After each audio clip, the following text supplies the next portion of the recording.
Nel cuore di un piccolo villaggio, circondato da campi dorati e vento leggero, nacque una bambina con occhi pieni di luce.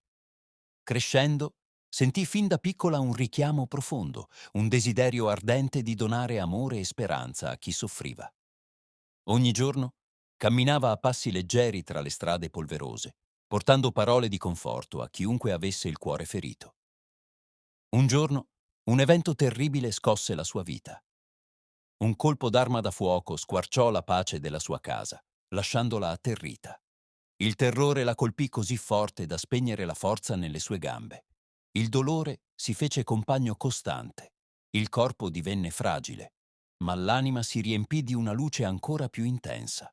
Dal letto su cui il destino l'aveva costretta, non smise di donare amore. La sua voce si fece guida per chi cercava conforto. Il suo cuore divenne rifugio per chi sentiva freddo nell'anima. Le persone arrivavano a lei come pellegrini in cerca di speranza, affascinate dalla forza che emanava, dalla fede che brillava nei suoi occhi stanchi ma mai spenti. Quando la terra fu sconvolta dalla rivoluzione, il pericolo si fece vicino. Mani amiche la nascosero sotto il cielo notturno, lontano da coloro che volevano spegnere la sua luce. Il dolore si fece ancora più feroce, la voce si spense, il corpo divenne prigione. Ma nel buio della prova, una visione si accese nel suo cuore. Vide donne vestite di semplicità, un cammino segnato dalla croce, un sogno che prendeva forma. Un giorno, un uomo di fede la trovò e riconobbe in lei un disegno divino. Con fiducia la aiutò a trasformare il suo sogno in realtà. Si raccolsero poche anime coraggiose, unite da un unico desiderio, portare conoscenza e speranza a chi non aveva nulla. Si aprirono scuole, si insegnò ai piccoli e ai grandi. Si accese una luce in un mondo ancora ferito. E poi un miracolo. Dopo tanti anni di immobilità, durante una preghiera ardente, una voce gentile le sussurrò nel cuore: «Fai un passo per amore».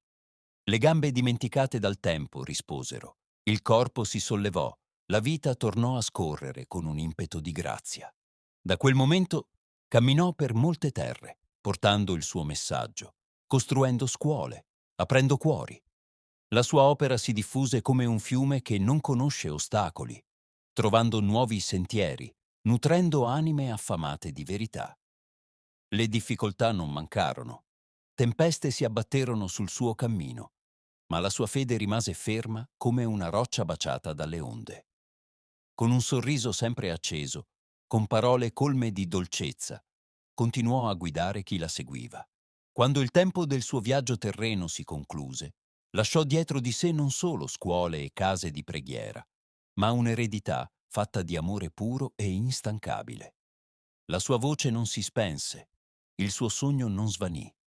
Le mani che aveva formato continuarono a insegnare. I cuori che aveva toccato continuarono a battere all'unisono con il suo. Ancora oggi, dove c'è bisogno di luce, il suo spirito cammina silenzioso, come una brezza gentile che accarezza chi si perde nell'ombra. E chi ascolta il sussurro del cuore può sentire il suo invito. Ama senza paura, dona senza misura, cammina sempre nella luce.